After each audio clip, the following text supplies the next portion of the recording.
SYCCON-S3 Steer Your Career Conference 2023 Series 3 Episode 30, organized by RX Doctors in collaboration with Smart Tech Academy. As we embark on this virtual journey, we celebrate the convergence of intellect, innovation, and the future of pharmacy. Today, we unite as family students from across the nation to explore the frontiers of pharmaceutical knowledge. A virtual platform becomes a gateway to inspiration, collaboration, and excellence. Together, let us set the stage for enriching discussions, valuable insights, and the origin of lasting connections. Let's get started. Basic on 23, be a beacon of inspiration to all of us.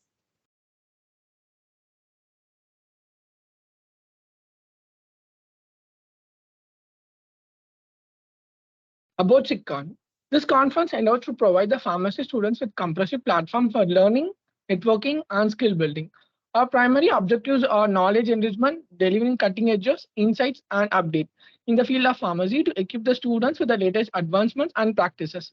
Career navigation, offering strategies to guidance on the career choices, specialization options, and industry professionals, mentors, and peers. Addressing a holistic development by focusing soft skill, well-being, and work-life balance for thriving a career in the pharmacy. Past year edition. We are proud to have successfully conducted 30 episodes of Steer Your Career series. Each episode has been a transformative experience, offering unparalleled insights and opportunities for pharmacy professionals. More than 2,000 attendees, ultimately benefiting a total of 7,000 individuals through a range of activities and opportunities. The conference featured keynote speakers who shared their success stories, challenges, and strategies for overcoming obstacles. This motivation aspect leaves attendees inspired, insight a renewed sense of purpose and determination. The Steer Your Career Conference can contribute towards professional development requirements and provide opportunities for earning continuous education credits. This ensures attendees remain compliant with industry standards and regulations, with sessions dedicated to emerging technologies, regulation updates, and global healthcare trends. Attendees gain valuable insights that can be applied in their respective roles. This exposure positions them as informed and adaptable professionals in an ever-changing industry. About RX doctors. At the forefront of a doctor's and of pharmacy profession, our platform stands as a beacon of commitment to the advancement. Through a comprehensive range of meticulous designed initiatives, from enlightened seminars to hands-on workshops and impactful community outreach, we empower family professionals with latest industry insights and best practices. Our dynamic platform serves as our compass, guiding you through the ever-changing landscape of pharmacy. Join us in shaping the future of pharmacy and let us be the wind beneath your wings as you soar to the new height in your profession journey. About Smart Tech Academy, Premier Clinical Research Academy. This Smart Tech Academy peers a clinical research education utilizing an innovative method and cutting-edge technology. Committed to bringing traditional approaches with evolving healthcare. We excel in the field. Our curriculum empowers aspiring researchers with deep understanding and practicing skill. Integration of AI, data analytics, experience with emerging technical invited. This is our launch to healthcare transmission embrace.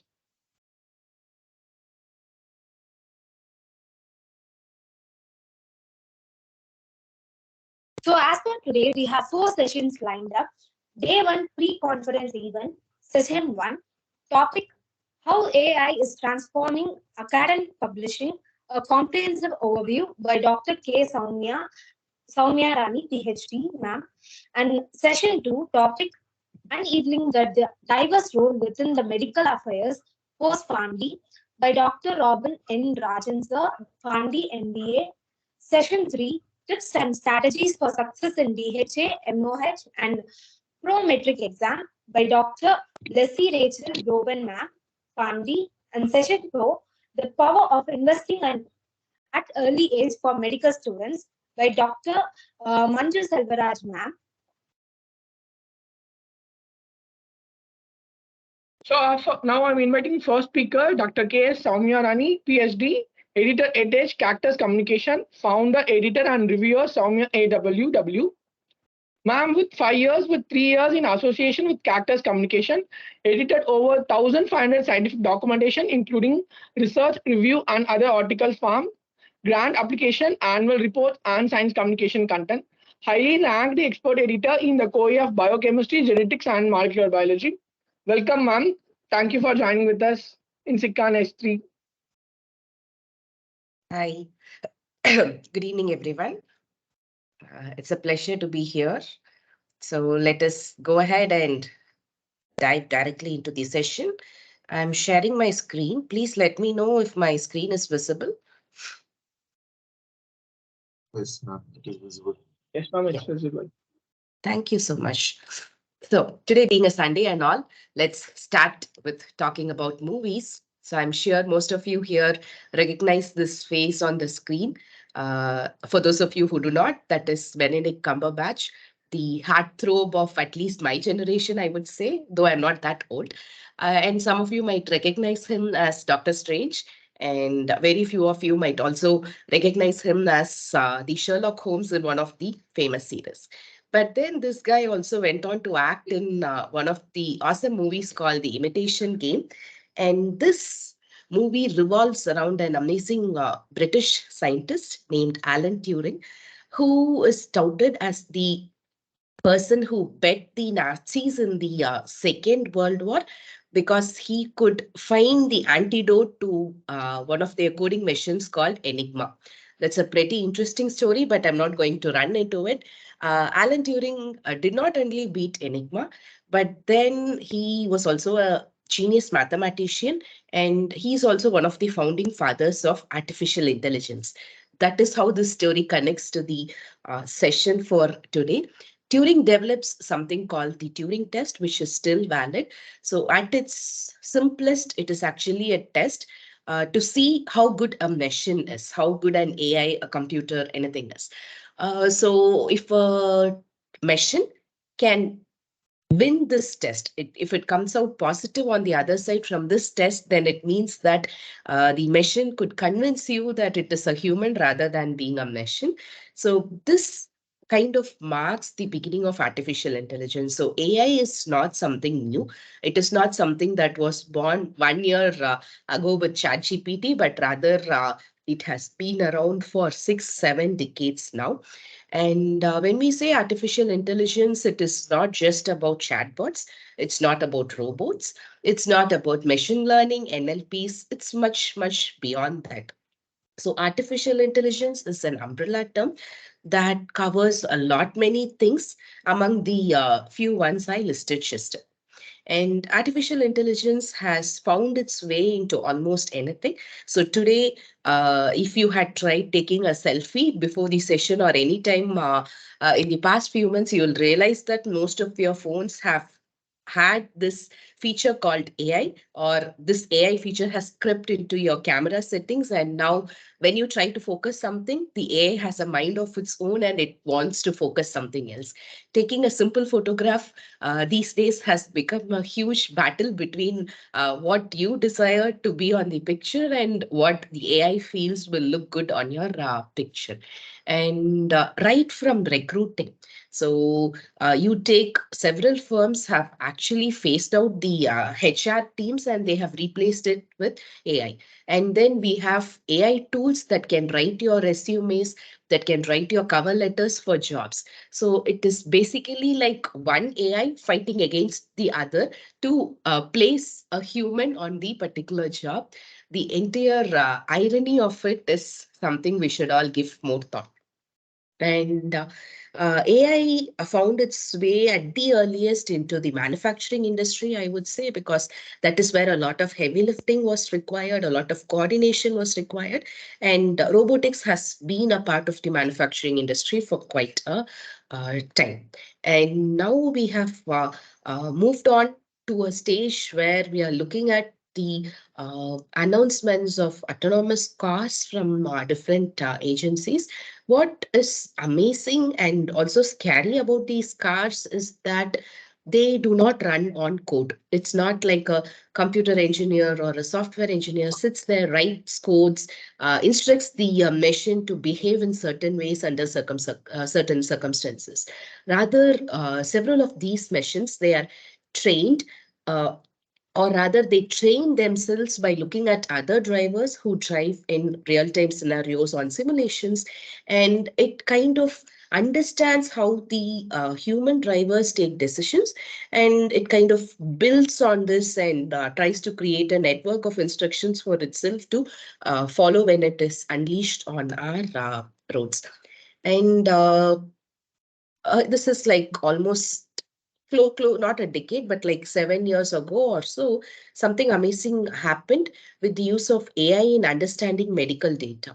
And most of you here are much closer to medicine than I am. And so you would appreciate that there are something called biomarkers. Say, for instance, when we say breast cancer, there are some biomarkers for breast cancer. And by looking at the blood work of a individual, be it the biochemical parameters or be it the genetic parameters, you will be able to predict the occurrence of a particular type of cancer in the person few years down the lane. But when it comes to mental health related diseases, when it comes to psychological disorders, it is not always possible to predict the occurrence of these disorders, say 1 decade, 2 decade ago, two decade away, by looking at the biomarkers of the person at this point in time. So that is something that we humans have not yet figured out. But then when the electronic health records of thousands of patients were fed into a machine. This machine was so intelligent that it could correctly predict which of those individuals will actually develop psychological disorders like schizophrenia, for instance, a decade or so down the lane. This is amazing because we have not yet figured that out. How this machine could plow through so much of data and come up with these predictions is still amazing. And robotics has been a part of surgeries for quite some time, and especially this multi-handed prowess surgeon there called Da Vinci surgical system has been installed across multiple hospitals in the US at least, and also outside the US. And right now, or I think this number is still a bit old, so we are looking at anywhere between 3,500, 400 systems that have been installed across the world. And it is claimed that these robots, which work hand in hand with the surgeon, have performed more than 2 million surgical procedures. So artificial intelligence has been there in all its different forms, from manufacturing to medicine to surgery and whatnot. But the term artificial intelligence in itself was not a part of the general public's vocabulary, I would say. So artificial intelligence was being talked about in the nerd quarters and the ivory towers, but never among the common people. What changed this was the uh, introduction of ChatGPT 14 months ago. And once this happened, now any family gathering you go to or any social event you go to, you can find a bunch of aunties or a bunch of uncles sitting in corners and discussing about how ChatGPT is ruining our youth and our culture even maybe. So that is the drastic change that ChatGPT has brought into the society, conversations around AI, I would say. So ChatGPT came into place in November 2022. It was introduced by this company called OpenAI. And interestingly, Elon Musk was one of the earlier investors in OpenAI. He withdraws from OpenAI in around 2018. And 4 years down the lane, they have this beast called ChatGPT. So why are we all so excited about ChatGPT? Because it's intelligent. We have to definitely give it that. And also it is versatile. Yeah. So it can talk to you about almost pretty much anything that has been talked about on the internet over the past several decades. And also, ChatGPT can hold human-like conversations. So it's a very conversational app where you ask something, it tells you something, and then you kind of give your feedback. You tell that okay, this was not what I was asking for. You mistook me. Can you please rephrase this? Can you please go back and get me a different set of information? It obliges, and there have also been instances where if you are pretty aggressive with ChatGPT, then it does not really fight back, but then it mellows down and it's like, okay, fine, whatever you say. Some people have also shared such instances. I haven't tried that yet. Maybe you should give it a try. And ChatGPT at its core is just a chatbot. All of us have used Swiggy, Zomato, and any of the umpteen service providers out there. And we know what it is like to talk to a chatbot. So, say my order is placed wrongly, something happens to the items that I ordered, I go on a full blown fight, not with the delivery person, not with the restaurant, but rather with the chatbot of Swiggy. So, why are we excited about ChatGPT if it is just a chatbot? It's because of its versatility, and also because ChatGPT stands on the shoulders of giants like Google and others. It was rolled out as a multilingual tool, so it could speak to you in multiple languages, which means that it could be accessed, assessed, and appreciated by the non-English speaking crowd as well. It started out with almost 4 or 5 Indian languages as well. And Google has been doing an amazing job of fetching us information for a few decades now, I believe. But ChatGPT also does the same almost. But what makes ChatGPT more closer to our hearts is that we are lazy beings at our core. And if you ask a question to Google, it'll dump you with a set of resources, thousands of records sometimes, and the onus is still on you to go read through these records and figure it out. But ChatGPT is like your pampering mom, I would say. So anything you ask, you are being spoon-fed, given to you on a silver platter, so that you don't have to really work your brain much around it. And I believe, personally at least, that's what makes ChatGPT and other Gen AI tools, the non-Gen AI tools, even so popular. Yeah. And with the advent of these AI tools, there has come up a completely new field of work or specialization known as prompt engineering. So prompt engineers are nothing but they are people who have figured out how to ask the right things to ChatGPT. So if you have Googled for anything before, you know that if you put in too many words, if you put in the wrong combination of words, then Google cannot really pull out the right results for you.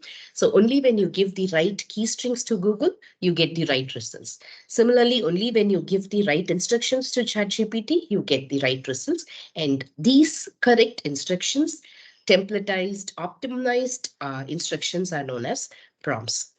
And as if ChatGPT was not already reeling our heads in, recently OpenAI had something known as the Dev Day, where Sam came in to announce something called the custom GPTs.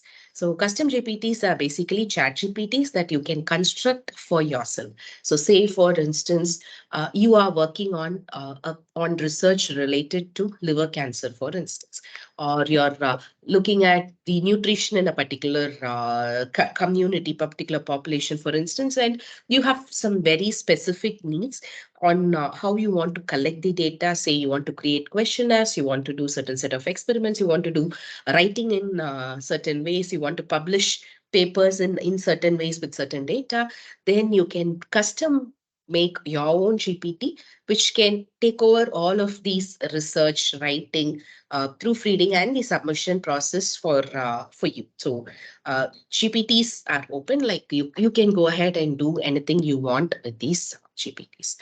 And also they introduced something called the GPT App Store, where similar to how you download your apps from your Android Play Store or from your Apple Store, you get to go and pick out GPTs which are more suitable for your requirements. So say you are looking for a GPT that can create images, that can create sounds, create certain types of videos, or say it can create some study materials or teaching materials for your class, then you don't have to always custom build your GPT. You can first go check out the App Store to see if a GPT is already available, pick it out, and then start using it. And around this Dev Day, there also happened a lot of drama in the upper ivory towers at OpenAI, I would say. So Sam Altman, the one you see on the picture, one of the founders of OpenAI, was removed from OpenAI, similar to what happened to Steve Jobs decades ago. And then Google backed up Sam Altman, and then he was reinstated. People who were against him were sent out of the company. That's a lot of drama. So pick out your popcorns and go check out that if you're interested in business dramas. Yeah. So what is ChatGPT at its core? It's a chatbot, obviously, but then what is it built on? How does it gather the information that it does? So ChatGPT or other Gen AI tools, they are basically large language models, which means they learn from content that is already available. They process it and they bring it back to you, present it in any way that you want them to. Now the problem is, where do these tools get their information from? They get their information from the interwebs, where we have been depositing information, personal, professional, any information is out there for anyone to pick out if they know where to look for and how to break a few locks, right? And we humans are highly biased creatures. So what we have done over the past decades is that we have we have embedded the information that we have created with all our biases, knowingly or unknowingly. It could also be unconscious, but these biases are definitely there. These AI tools are picking out all those biases and throwing it right back at our faces. So let's look at some examples for clarifying what I'm talking about. So these are images that were created by an AI tool. I believe the tool was Midjourney, and all the creator had to do was give short prompts like, what does a typical prisoner look like? What does so and so look like? And with this prompt, the tool could come up with a completely built image. When you look at it for the first time, I'm sure it looks great, amazing. But then look at it at a second time, watch it closely, and the biases will stare back at you. So how many of you have met a prisoner who looks like this? I'm sure not many of us have met prisoners to start off. But if you walk on the roads, even if you're in the US streets, do you think all prisoners will look like this? How many of you have been represented by a lawyer who looks like this? Again, not a very valid question here. How many of you have been treated by a nurse who looks like this? I'm sure some of you do not want to leave the hospital only if that thing happens, but leaving that aside, why should a cleaner look like this? Why should a nurse look like this? Why can't these two people be interchanged? So where did AI learn that, okay, this is how a nurse is supposed to look like, this is how a cleaner is supposed to look like? So this is not just the bias from the user, but it's in the bias in the information that we have created over several times.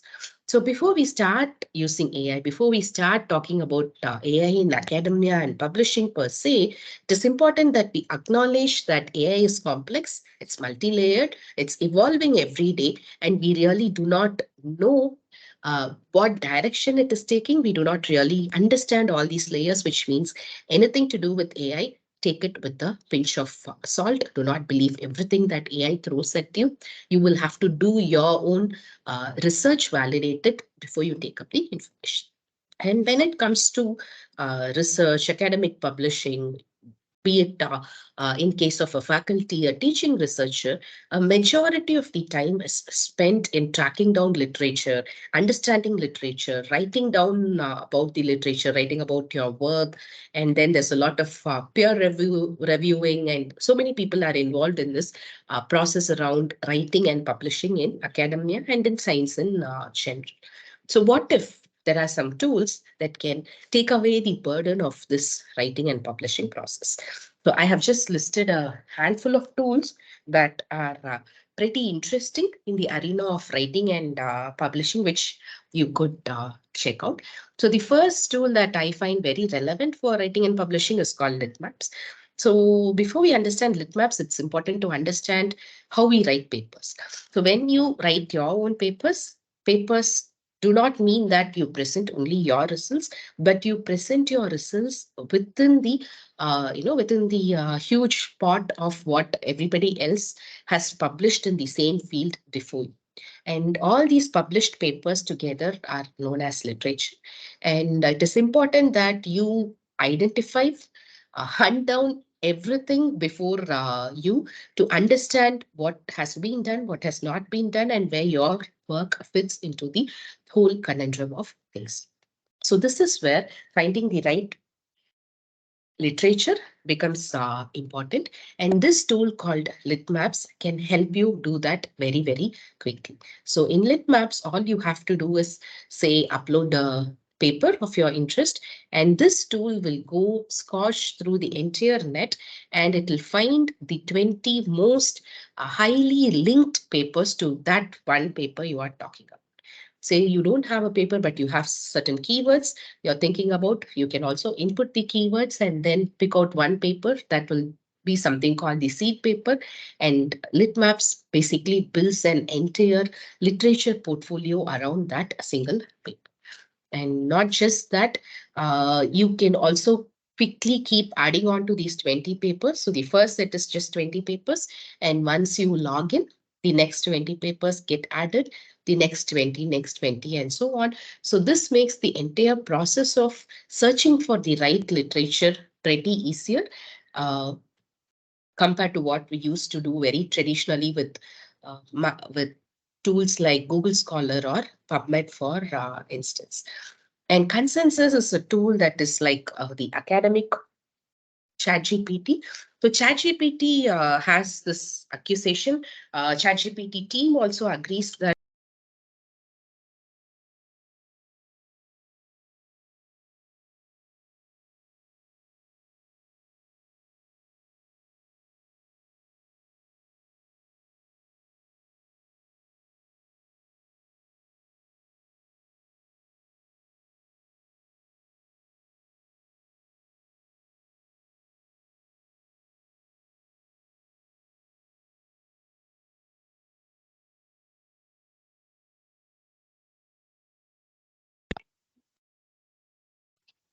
Hello, ma'am. Hello. Ma'am, your mic is muted, ma'am.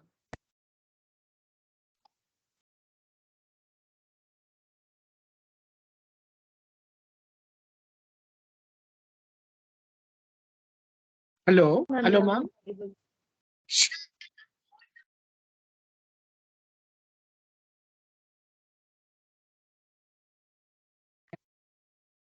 yeah, can you hear me? Yes, ma'am. Now it's audible. Okay, so I did not touch the mic. Okay, I do not know how that happened, but yeah, let's go back. Okay, ma'am. Right. So where did you lose me when I started talking about consensus? Yes, ma'am. Okay, great. So consensus is basically the chat GPT version for academia, I would say. And I was just, if you did not hear me, then I'm just repeating it, where ChatGPT is known to give false information. Especially, there have been several instances where lawyers use ChatGPT to identify example cases, and ChatGPT came up with the most false cases possible. Lawyers have taken them to courts, and they have been reprimanded by judges because they use ChatGPT to build their case. Even in academia, one important thing in academia is anytime you claim something, claim a statement as a fact, then the claim has to be backed up by something called references. You should also tell us where you got this fact from, and then the source has to be validated for us to understand or acknowledge that this indeed is true and a fact. So ChatGPT cannot give you references. Even when it attempts to give you references, in most of the cases, the references have been mismatched or completely false and wrongly marked. So consensus is a tool that kind of overcomes this. You can ask the same questions you ask to ChatGPT to consensus, and consensus will provide you not just a summary of the answer, but it will also tell you the papers that it had referred to give you this particular answer. So it gives you the answer, it gives you the references as well, which makes it much more reliable. So this is the answer. So when you ask a yes or no question, it also gives you something called as the consensus meter, which tells you how valid is the yes. So here, for example, in this case, my question was, is intermittent fasting good for the liver? So intermittent fasting is, I guess, the next fad, or I wouldn't like to call it a fad, the next lifestyle change that is most popular among nutritionists, among health enthusiasts after keto diet, high fat diet, and so on. So, is this intermittent fasting really beneficial in liver disease? Was something I was interested in. So, consensus not just gives me the answer, it tells me that 71% of the papers, the most relevant papers that it referred, says yes. So, which means, okay, intermittent fasting is indeed good for the liver.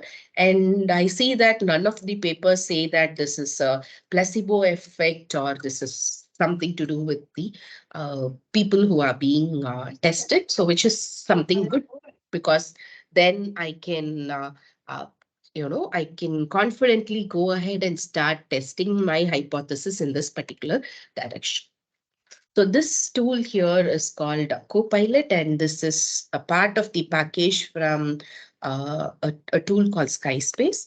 And what this tool does is, reading scientific manuscripts is not always an easy job. The language is different, and what is being put into a paper is usually concise. The story does not start at the beginning. It's like each paper is somewhere in the middle of the story, and you might not always understand all the terms, understand all the arguments there, because you do not know what happened before this particular manuscript, or say you are much new to the field and the basics are still not.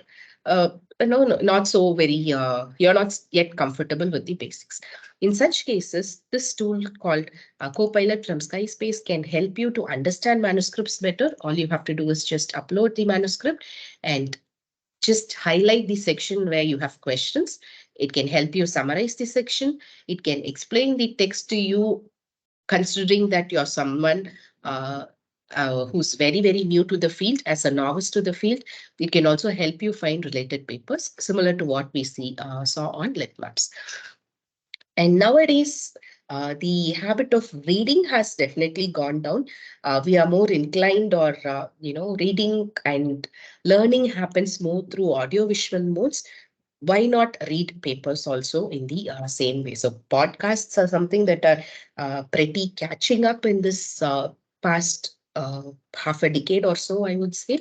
And here is a tool that can help you to listen to papers as you commute, as you hit the gym, as you do your gardening, cooking, whatnot. So this tool is exclusively built to read academic papers. So you can just upload your PDFs and this tool will read it for you. There are also tools that can read your emails, that can read through different documents, that can talk to you, interact with you like your assistants and so on. So this tool here is called listening.io. And Paper Digest is a tool where once you read a paper, and if you have to include the details that you read on a paper, the paper has to be summarized. You have to paraphrase the paper. You cannot copy sentences or copy comments as it is into your paper, then it becomes plagiarism. So to paraphrase or summarize, this is a great tool called Paper Digest. So Paper Digest works well for some of the publishers. If your paper is open access, it works good. But if it is a subscription based paper, there are issues. But basically, you could give any paper a try on this particular tool. Just pick out the link of your paper, paste it here, and this tool will reduce your paper, which in a conventional sense would take anywhere between 3 to 4 hours to read, into a short summary that can be read in under 3 minutes. And audio pen and such tools Similar to this, they help you to quickly make notes of your own. So say you're reading a paper, you want to add some notes. You don't have to sit at your tabs typing it out. You don't have to find a paper and pen. If you're very conventional, you can just turn on this app on your device and start talking your notes. So maybe read your paper on one of the devices and keep speaking out notes on a different device with this app, and your notes are not just collected. This tool also kind of goes through your notes, and if it is kind of fussy, unorganized, then the AI tool here basically spruces it up and brings it back to you in a form that's very palatable, very clean, and it does all of this in hardly few seconds, which is pretty amazing, I would say. And this tool called PaperPal is from the company that I work for. It is the parent company, Cactus Communications. And when you go about writing your manuscripts, you will see that a manuscript has a lot many different sections, not just the main text of the manuscript, but then there's a lot of front matter like the title, author contributions, affiliations, email IDs, number of words. And then there are a lot of back matter like different declarations, conflict of interest statements, your funding statements, acknowledgements. And it's essential that you include all of these content in any format, but then they have to be there for your paper to have a smooth review process when you submit it to the journals. So this is where this manuscript checker from PaperPal comes into play. So when you submit your draft manuscripts to the manuscript checker, it basically checks your manuscripts for like 40 different aspects, and it tells you what you have done right, what is not right on your manuscripts. And you can use this as a checklist to quickly sort out the issues and get your paper ready for the submission. Apart from checking your manuscripts, PaperPal also has a lot of different functionalities. It can be your co-writer. You can install it like your Grammarly into your MS Word anywhere, and it checks the grammar. But unlike Grammarly, which was built for general purpose writing and grammar check, PaperPal was trained on scientific content, which means it can catch uh, errors much better than Grammarly in your papers, and the suggestions for altering language or grammar is also much more relevant for scientific writing than for your general writing purposes. So this is an image that I created recently using a tool called Canva Magic. I'm sure most of you already use Canva for making your presentations, posters, brochures, but after its 10th anniversary this year, Canva introduced something called the Magic Studio, where you can just use words. You can see that I have included the prompt on the right bottom of my screen. And just by using this prompt, I could create this image within a few seconds. Similarly, you can convert text into animations. You can convert text into video. You can convert text into graphical abstracts for your manuscripts. You can create the necessary illustrations for your papers. All this is possible with such AI tools that convert text into images. Some of them include Midjourney. Then you have not bad, but then Bing has a nice AI image generator, something you can check out. And Writeful is a MS Word plugin. It's an AI tool. It kind of generates words, I would say, generates text, but not huge text, short text. Like you have a title generator, you have a paraphraser, you have a plagiarism checker. All this, they sit within MS Word. So you no longer have to remember spellings. You no longer have to even write complete sentences that make sense. You throw in a draft very quickly, and these tools can help you spruce it. And with the advent of AI tools, and it's actually a overflowing world out there with AI tools. So now they have come up with these umbrella tools, or kind of a bunch where they are called research managers, and they have all the tools you need under a single umbrella. So researcher.life again is from Cactus Communications. So within this single app, so you can just install the app on your phone, and you'll see that you can use it to collect your literature, save your literature. The tool alerts you, gives you notifications if new papers are published in your field of interest. You can also write within the tool, create images, do your statistical analysis, whatnot.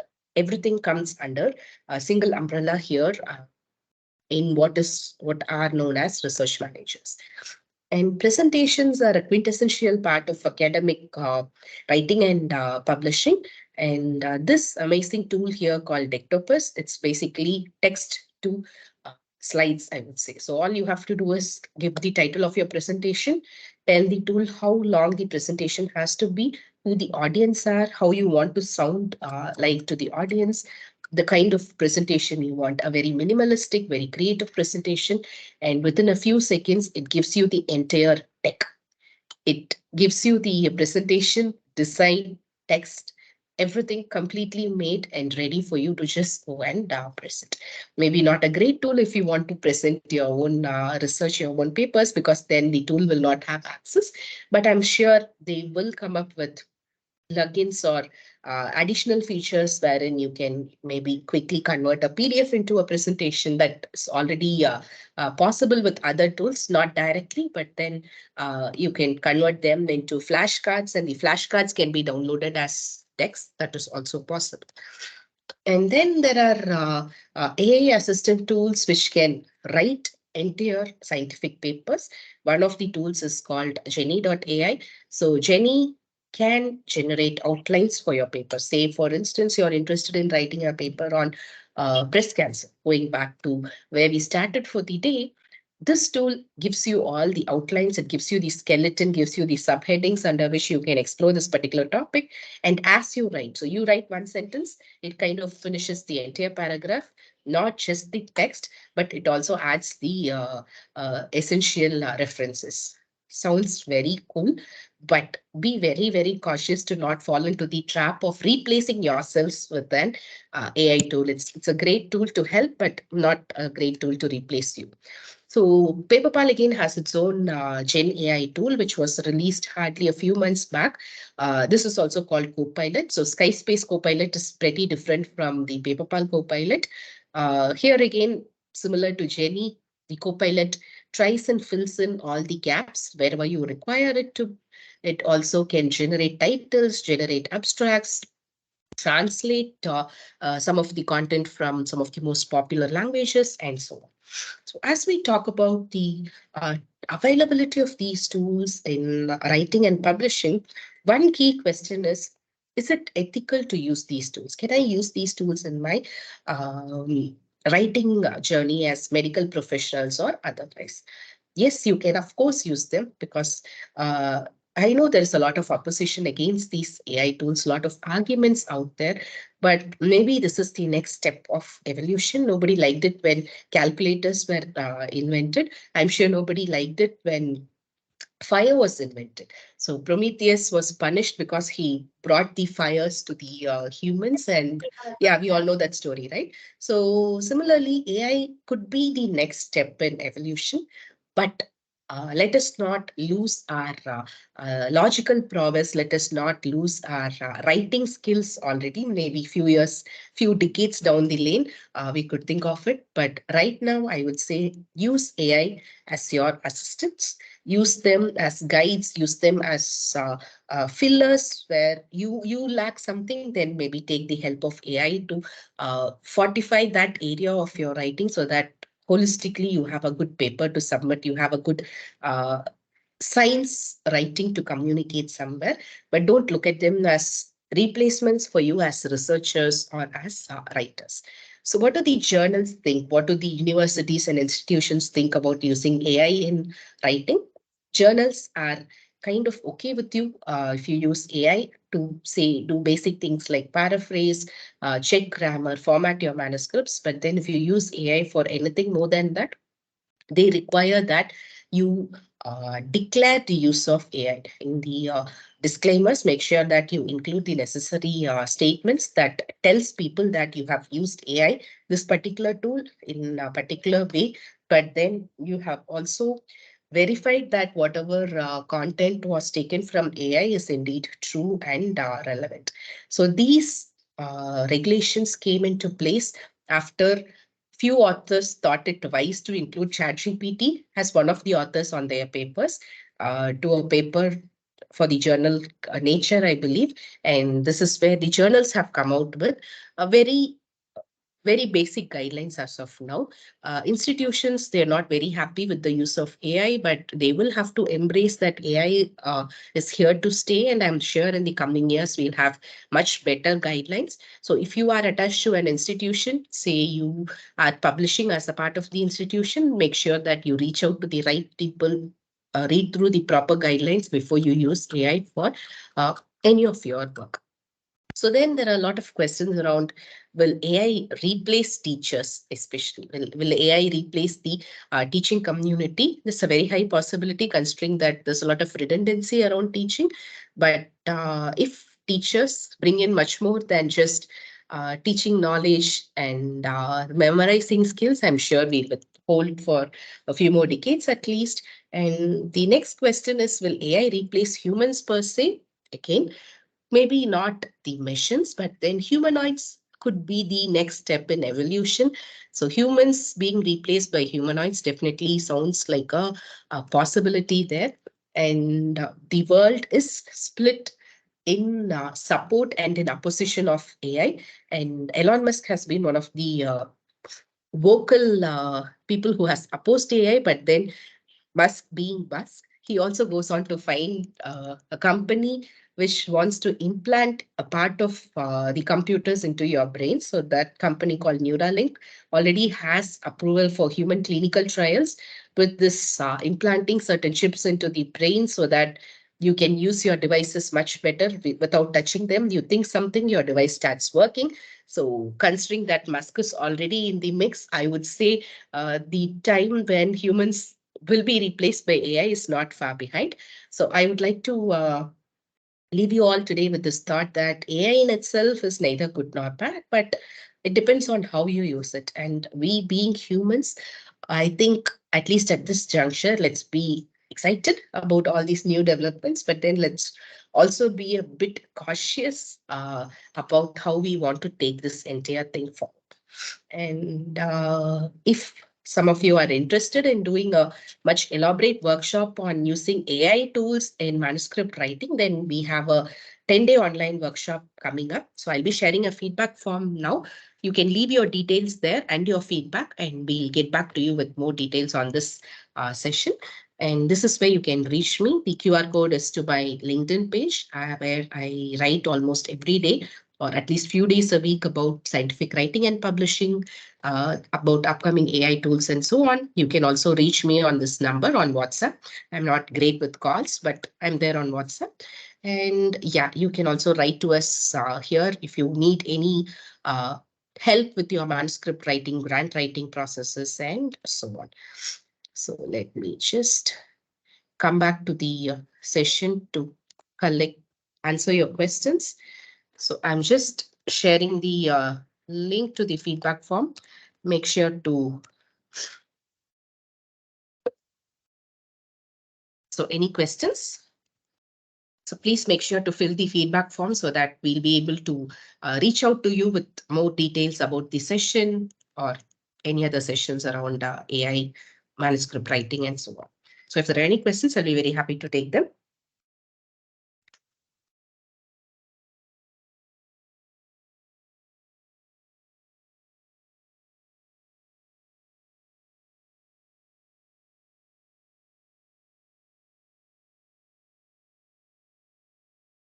Yeah, Pushkal, I could definitely summarize the meeting. So we started talking about Benedict Cumberbatch. Hope you did not miss that part, the most interesting part of the session. And then we talked about the kind of advent of AI into almost everything, starting from the recruitment, starting from industries, your autonomous cars, in surgeries, in medicine in general, and how AI is also finding its way into scientific writing and publishing. I listed out around 6, 7 tools. This is very basic, very minimum, I would say, because there are hundreds of tools out there. And we talked about how these AI tools are transforming the different aspects of scientific writing. Yeah. So starting from literature review to summarizing your papers, writing your first drafts, checking your papers for the right organization, creating images from textual prompts and so on. And then I concluded the session by talking a bit about the ethical considerations when you want to use these AI tools, and also answered questions on if AI will replace teachers, will it replace humans? And we kind of ended the session with another star, Elon Musk, and his company called Neuralink. So that is kind of the summary for the session. So where can you learn how to use a proper prompt for AI? Varad, that is a bit tricky. You will have to look around lot many resources. You have a lot many handles on YouTube who talk about it. There are a lot of profiles on LinkedIn who talk about prompt engineering. And then if you're talking about in the context of scientific writing, there are many more tools other than ChatGPT, I would say. So ChatGPT is a nice general purpose tool, but then when we are talking science medicine, maybe we should look beyond ChatGPT. So which AI is most trusted and almost accurate words given? Okay. And Dr. Dina, if we are talking about in the scientific context again, I would say you can try out tools from PaperPal. You can try out to, I'm just typing them out. So you can try out tools from PaperPal, Trinka, and Quillbot.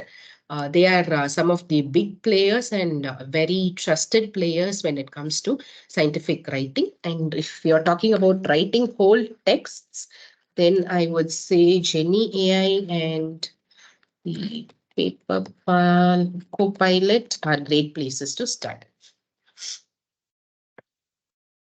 So Bhagyashri asks, are there any AI tools or apps used in hospitals to assist pharmacists? So I am not from medical background, or I have not curated tools specifically for this, but I'm sure you will have AI tools when it comes to data management, especially the patient data management is a huge huge data mine where AI tools can do wonderful things. So I'm definitely sure that there will be AI tools that are used at least to manage data to arrive at decisions.